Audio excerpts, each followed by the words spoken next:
Muy buenas noches tengan todos ustedes. Bienvenidos nuevamente al curso de pediatría. Soy la doctora Ana Victoria Villarreal y el día de hoy revisaremos el tema de capilaroscopía en reumatología pediátrica.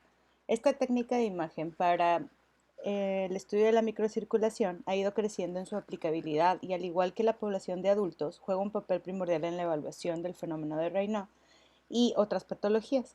A continuación, iniciaremos de manera de introducción con la historia de esta técnica de imagen y posteriormente evaluaremos su aplicabilidad en padecimientos en reumatología pediátrica. Bueno, sobre la historia de los capilares, esta se divide básicamente en relación a la utilización del microscopio. En la era premicroscópica, Galeno fue el primero en describir las arterias y las venas como estructuras separadas.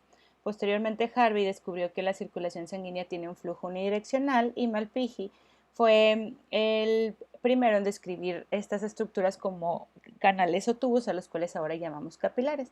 En 1662, Cristóforos fue el primero en utilizar un microscopio para observar los capilares del lecho ungueal, siendo este el pionero en la capilaroscopía.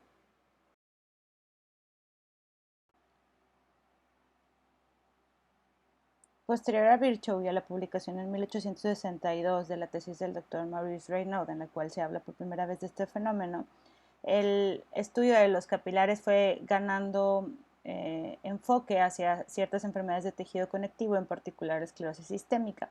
Leroy nos habla por primera vez también de la importancia de estas alteraciones capilaroscópicas en relación a la actividad de la enfermedad. En 1973, la doctora Maric publica lo que actualmente conocemos como alteraciones morfológicas en la capilaroscopía y Cútulo en el año 2000 nos habla sobre la definición de los tres patrones capilaroscópicos que conocemos el día de hoy. En el año 2001, la ACR incluye estas alteraciones capilaroscópicas en los criterios diagnósticos de esclerosis sistémica, los cuales a partir del 2013 son aceptados también por la EULAR. En la imagen que ven, en la parte superior se observa a la doctora Maric y el doctor Mauricio Cútolo en el año 2004, en el primer curso que se llevó a cabo por la EULAR en relación a capilaroscopía en reumatología. Sabemos que la población pediátrica va a presentar variabilidad en relación a sus diferentes grupos etarios porque es una población que se encuentra en continuo desarrollo. La microvasculatura no es una excepción y en cuanto al desarrollo, sabemos que el paciente va a presentar una forma madura de red microvascular a partir de los 6 meses de vida. Antes de esto, esta red primitiva de arteriolas y vénulas va a sufrir cambios desde el primero y el segundo día de vida. Se va a observar esta red primitiva en la cual los arcos no van a estar definidos y va a ir madurando hacia la forma que presentan posterior a los 6 meses de vida. Y bien, si sabemos que a partir de los 6 meses de vida contamos con una red microvascular madura, esta va a continuar presentando cambios a lo largo del desarrollo. Y esto ha sido publicado en controles sanos, en los cuales el principal cambio que observamos va a ser la densidad capilar. En la imagen que se observa en la diapositiva, es una imagen publicada por la doctora Francisca Ingegnoli en el 2013, se observa una paciente de 5 años con una densidad capilar menor en comparación con las imágenes C, que es una paciente de 10 años también sana, y una paciente de 16 años en la imagen D, que sería lo más cercano a la forma madura o la forma de la red capilar de un adulto. La distribución típica del lecho capilar no se encuentra en todas partes del cuerpo. El lecho ungueal es el lugar ideal para el análisis de la microvasculatura debido a su distribución y fácil acceso mediante el capilaroscopio, además de su particular distribución de los capilares por los cuales se encuentran de forma paralela a la superficie cutánea. Estos capilares se van a formar a partir del plexo horizontal y posteriormente del plexo venoso subpapilar, dando lugar a los capilares formados por una rama arterial aferente y una rama venosa eferente. Podemos encontrar entre 1 a 3 capilares por cada papila dérmica, como se observa en la imagen. En cuanto a la anatomía de los capilares, contamos con dos tipos de capilares, los capilares fenestrados y los capilares continuos. Los capilares fenestrados van a ser aquellos que se van a encontrar en el parénquima renal, el páncreas, plexos tiroideos y entre otros. Y los capilares continuos, que son los capilares que encontramos en el lecho ungueal, los cuales están regulados, cuyo flujo está regulado por el esfínter precapilar y van a recibir un flujo sanguíneo intermitente que va a ser dado o regulado principalmente por las concentraciones de oxígeno. Este capilar va a estar formado por una rama arterial aferente, la cual se va a unir a una rama venosa o eferente y se va a llevar a cabo el intercambio de estas sustancias. A lo largo del tiempo se han desarrollado diferentes técnicas para el estudio de la microvasculatura.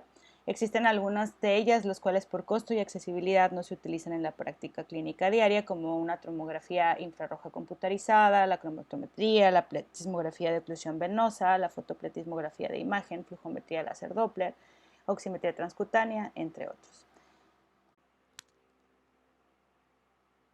La utilización del dermatoscopio y el capilaroscopio para la evaluación de la microvasculatura en nuestra práctica clínica diaria son dos herramientas de fácil acceso, de bajo costo y no invasivas, los cuales nos pueden ayudar para la realización de la capilaroscopía. La técnica ideal, las recomendaciones técnicas para poder hacer esta evaluación son que el paciente debe encontrarse en una temperatura regulada entre 20 y 22 grados, no ingestar sustancias que pudieran alterar la vasoconstricción o vasodilatación, así como evitar situaciones traumáticas como la realización de manicure o manipulación de la cutícula 2 semanas previas a esta para evitar lesiones traumáticas o imágenes modificadas por traumatismo, así como la onicofagia. El uso de aceite de inmersión está recomendado para aumentar la visibilidad y poder tener un mejor análisis de los capilares. La videocapilaroscopía es actualmente considerada como el método gold standard para la visualización y evaluación de la microvasculatura y consiste en una combinación de un microscopio y una cámara digital que nos brinda una magnificación entre 50 y 200 por, dependiendo del modelo, y el software, y así también se permite el almacenamiento y la medición de estas imágenes, pudiendo realizar comparaciones a través del tiempo. Actualmente, en la población pediátrica, las indicaciones para la realización de videocapilaroscopía son la presencia de fenómeno de Raynaud, diagnóstico y seguimiento de esclerosis sistémica y dermatomiositis juvenil para su diagnóstico y seguimiento como evaluación de respuesta a tratamiento. En junio del 2019, el grupo de estudio de capilaroscopía de la Liga Panamericana de Asociaciones de Reumatología y el equipo del Dr. Gutiérrez y la doctora Bertolazzi publicaron el consenso para la realización de reporte capilaroscópico. Y a continuación vamos a recordar las definiciones y los principios de la capilaroscopía en relación a los puntos que debemos de evaluar al realizar esta evaluación. Dentro de los principios de la capilaroscopía, los principales parámetros que deben ser evaluados son la transparencia, densidad, arquitectura, la presencia o no del plexo venoso, que esto va en relación a la transparencia, y la presencia o no de anormalidades morfológicas. En cuanto a la definición de transparencia, esta va en relación a la presencia o no de edema y también puede variar en aquellos pacientes que presentan tez oscura, siendo un poco más difícil.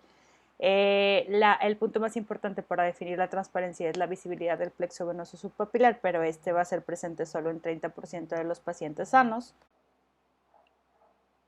La densidad capilar se considera tomando en cuenta el número de capilares por milímetro, es decir, el número de asas presente por unidad de superficie, siendo normal en adultos una densidad de entre 7 y 9 capilares por milímetro, y se considera una densidad reducida entre 4 a 6 capilares por milímetro y muy disminuida, menos de 4 capilares por milímetro. Hay que recordar lo que mencionábamos en diapositivas previas, que es el cambio en la densidad capilar en relación a la edad y el desarrollo del niño. Y en estudios como los publicados en el 2003 por Doletzalova, los pacientes que incluyeran pacientes pediátricos sanos entre 12 y 18 años, veían que los pacientes de edades menores a 6 años tenían un promedio entre 7 capilares por milímetro, y los pacientes que presentaban grupos de edades entre 9 y 12 años presentaban la densidad capilar comparable con los controles de adultos sanos. Al igual que esto, el promedio de capilares que encontraron el grupo de Pioto y colaboradores en el 2015 es un promedio de 6.1 por milímetro en los pacientes que tienen entre 5 y 7 años, comparado contra 7.8 en los pacientes entre 15 y 18 años, que es lo más cercano a los pacientes del grupo de adultos. Para la definición y el conteo de densidad capilar, decimos que utilizamos una unidad de superficie, en este caso es un milímetro, pero se toma en cuenta solamente la línea de capilares distal o la primera línea. Para definir si el capilar que estamos evaluando pertenece o no a esta línea, es importante realizar la técnica de medición de ángulos entre capilares. Si el capilar que estamos evaluando para definir si se encuentra o pertenece a la primera línea y se contabiliza dentro de nuestro análisis de densidad, si el ángulo que forma en relación a los capilares aledaños es mayor a 90 grados, este capilar se toma en cuenta como perteneciente a la línea distal. Y si el ángulo que se forma entre estos, como aparece en la imagen, es menor a 90 grados, este capilar no pertenecería a esta línea y no se incluiría en el conteo de densidad capilar. La evaluación de la arquitectura es un parámetro que se utiliza para evaluar la organización de los capilares y se suele medir utilizando una escala semicuantitativa que va desde leve desorganización hasta severa. Como pueden comparar en las imágenes que aparecen en la diapositiva, la arquitectura esperada o la arquitectura normal en la evaluación de la microvasculatura es aquella que muestra los capilares dispuestos en forma de U invertida o de cepillo, comparada con una desorganización en la cual los capilares se encuentran a diferentes niveles y no presentan esta disposición.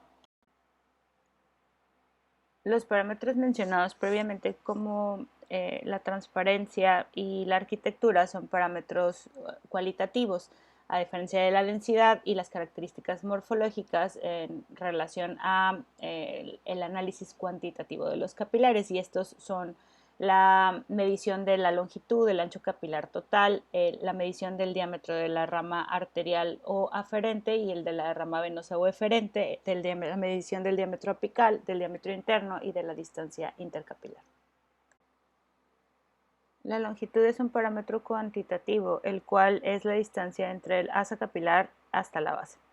En el artículo que mencionamos previamente, en el cual se reportan las longitudes variables entre los diferentes grupos de edades, se encontró una diferencia estadísticamente significativa, variando desde 253 en el grupo de 5 a 7 años y aumentando progresivamente a 278 micras en el grupo de pacientes mayores, adolescentes o adultos sanos.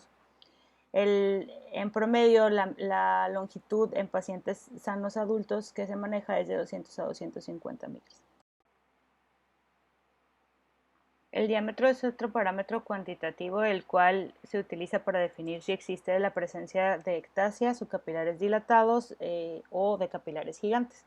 Y se puede realizar de diferentes maneras. Una es midiendo ya sea la rama arterial o la rama venosa, y se define como ectasia aquellos capilares cuyas ramas, cualquiera de las ramas mida más de 20 micras, entre 20 y 50 se considera ectasia, mayor a 50 se considera un capilar gigante, o aquellos capilares que estén incrementados entre 4 y 10 veces a su valor normal son considerados como dilatados o ectásicos, y aquel capilar que posee un valor 10 veces mayor a lo esperado se considera un capilar gigante.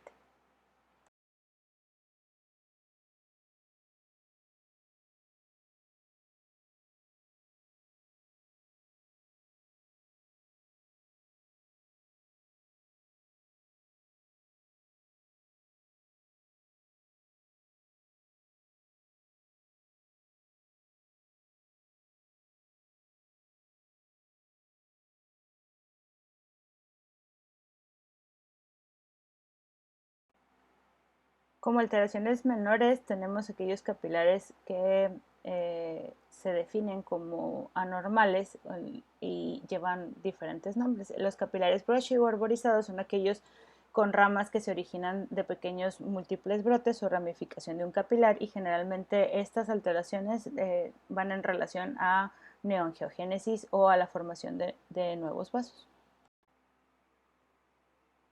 Otra de las alteraciones menores son los capilares serpenteantes, los cuales se definen como aquellos capilares cruzados sobre sí mismos con otros más de una vez, y poseen una definición alternativa, que es la presencia de más de un asa capilar en una única papila dérmica.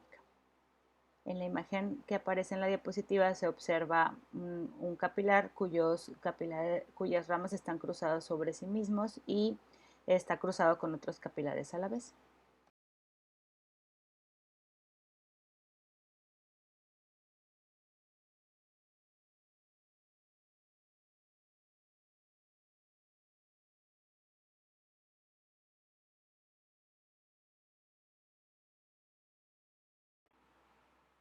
Otra de las alteraciones principales es la presencia de áreas avasculares, y esta se define por aquella área sin capilares en más de 200 micras, una pérdida continua de más de 3 capilares. Otra de las alteraciones principales es la presencia de hemorragias. Esta se debe a la ruptura de la pared vascular y va a corresponder al depósito de hemosiderina en el lecho unguial. Puede adoptar una disposición similar al collar de perlas en línea vertical en aquellos pacientes en los cuales presentan alteraciones del tejido conectivo, o aquellas en las cuales se puede presentar de manera traumática, son únicas y no van seguidos de esta disposición como la que se muestra en la imagen a manera de collar de perlas. Estas hemorragias traumáticas se pueden presentar no solamente en el microtraumatismo, sino también en onicofagia, y por eso son factores que es importante eliminar cuando estamos haciendo una evaluación de la microvasculatura. Una vez mencionadas las alteraciones principales que encontramos durante la evaluación en la realización de la capilaroscopía, hablaremos sobre los patrones patológicos. Estas incluyen un grupo heterogéneo y complejo de alteraciones en relación a la pérdida de la arquitectura, la pérdida de capilares, la presencia de ectasias, de capilares gigantes, capilares anormales o microhemorragias que nos hablan de una microangiopatía. El patrón esclerodérmico es el patrón patológico por excelencia en la capilaroscopía, y este se va a dividir en tres, dependiendo de las alteraciones que se encuentren. Se clasifica en temprano, activo y tardío, y hablaremos a continuación de estos. El patrón esclerodérmico temprano se define como aquel en el cual se encuentran ectasias irregulares, pocos capilares gigantes, la arquitectura está relativamente preservada y no hay evidencia de pérdida capilar. El patrón esclerodérmico activo se caracteriza principalmente por la presencia de hemorragias, así como un hallazgo más frecuente de capilares gigantes. Inicia una pérdida de la arquitectura, una densidad capilar disminuida, y hay ausencia o pocos capilares ramificados o pocos capilares con neoangiogénesis. El patrón esclerodérmico tardío es aquel que se caracteriza por una pérdida de la arquitectura. Hay un alargamiento capilar irregular, como se muestra en la imagen, hay un aumento y las áreas avasculares son más importantes en comparación con los dos patrones mencionados previamente, y hay una presencia de capilares ramificados o arborizados que hablan de neoangiogénesis o la evidencia de los capilares por compensar las áreas avasculares. En este patrón, como se observa en la imagen que vemos en la diapositiva, el aplanamiento de papilas es algo también muy característico. Como se mencionó al inicio de la plática, la capilaroscopía en pediatría se considera una prueba segura y no invasiva, así como costo efectiva, aplicable en aquellos pacientes que presentan fenómeno de Raynaud como otras alteraciones del tejido conectivo, e incluso a aquellos pacientes que presentan diagnósticos como vasculitis sistémica primaria. A continuación hablaremos de los artículos que se han publicado recientemente en relación a esta aplicabilidad. En este artículo publicado en el 2013 se habla sobre la capilaroscopía y su aplicabilidad en pacientes pediátricos con diferentes enfermedades reumáticas. En la revisión sistemática llevada a cabo por este equipo se encontró que en la literatura entre 1950 y septiembre del 2012 se encontraban 1.244 pacientes evaluados mediante capilaroscopía en diferentes equipos y diferentes enfermedades. El fenómeno de Raynaud, como sabemos, es una entidad rara en pacientes pediátricos. Sin embargo, el 70% de estos va a ser clasificado como un fenómeno de Raynaud primario y va a ser más frecuente en el género femenino. La capilaroscopía, al igual que en los pacientes adultos, es una herramienta útil como predictor en pacientes con enfermedades del tejido conectivo. Y a manera de ejemplo se muestran en las siguientes imágenes una capilaroscopía en la imagen A de una paciente femenina de 14 años que cuenta con diagnóstico de fenómeno de Raynaud y anticuerpos antinucleares negativos. Esta capilaroscopía se considera con un patrón normal. Y en la imagen B se muestra la capilaroscopía perteneciente a una paciente femenina de 14 años con anticuerpos antinucleares positivos y se encuentra la presencia de capilares gigantes y densidad capilar disminuida. En las imágenes C y D se muestran las figuras con patrón esclerodérmico. La figura C pertenece a una paciente femenina de 12 años con esclerosis sistémica limitada cutánea y la imagen D pertenece a una femenina de 15 años con diagnóstico de esclerosis sistémica difusa. Esto nos habla de la utilidad de esta herramienta sumada a la determinación de anticuerpos antinucleares en aquellos pacientes que presentan fenómeno de Raynaud. Al igual que en los adultos, las alteraciones capilaroscópicas se encuentran propuestas como parte de los criterios preliminares para clasificación de esclerosis sistémica juvenil. Las alteraciones capilaroscópicas se han relacionado en menor frecuencia en aquellos pacientes que tienen anticuerpos anticentrómeros. Al igual que en los adultos, los patrones esclerodérmico temprano, activo y tardío son similares en la población pediátrica. Más del 60% de los pacientes pediátricos con esclerosis sistémica van a presentar alteraciones mediante la presencia de capilares gigantes y áreas avasculares. El seguimiento a largo plazo nos habla, al igual que en los adultos, de la tendencia a la reducción del número de capilares gigantes y ectasias y un aumento de áreas avasculares. En los pacientes con diagnóstico de dermatomiositis juvenil se va a encontrar alteraciones capilaroscópicas en la mayoría de los casos. Estas alteraciones son de las más llamativas y anárquicas de todas las alteraciones observadas en las enfermedades del tejido conectivo. En ocasiones estos son evidentes a la vista sin requerir el uso del capilaroscopio. Esas alteraciones se han descrito como un patrón escleroderma-like y nos habla principalmente de una reducción en el número de capilares, una presencia muy importante de capilares gigantes y arborizados, y estas alteraciones van a hablar de severidad de la enfermedad en relación a la severidad de la microangiopatía. En diferentes estudios se ha publicado una correlación de la actividad de las alteraciones capilaroscópicas con actividad cutánea. Y un punto muy importante que se ha demostrado en pacientes de este diagnóstico es que los pacientes con dermatomiositis juvenil, a diferencia de los pacientes con esclerosis sistémica, poseen la capacidad de resolver las anormalidades capilares encontradas y presentar remodelación capilar. Y esta remodelación se encuentra asociada a remisión clínica. En cuanto a lupus eritematoso sistémico, se han publicado que hasta el 40 al 90% de los pacientes van a presentar alteraciones capilaroscópicas, las cuales no van a ser específicas. Se habla también de la presencia de tortuosidades y capilares serpenteantes y se ha encontrado una relación entre los índices de actividad y cambios capilaroscópicos.